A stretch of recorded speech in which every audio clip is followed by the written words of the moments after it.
medyo lukewarm 'no or medyo cold yung response sa kanya ng tao 'no. Makikita naman natin 'yan sa mga postings 'no if ever you're looking at it.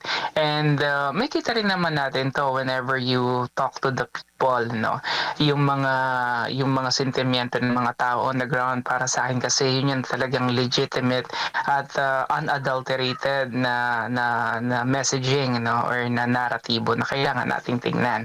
Kasi ito, direkta talaga sa tao 'no. So, the way I see it, yes, definitely 'no, may mga segments din naman na talagang kumukondena sa mga naging polisiya ng nakaraang administrasyon, ng nakaraang pangulo.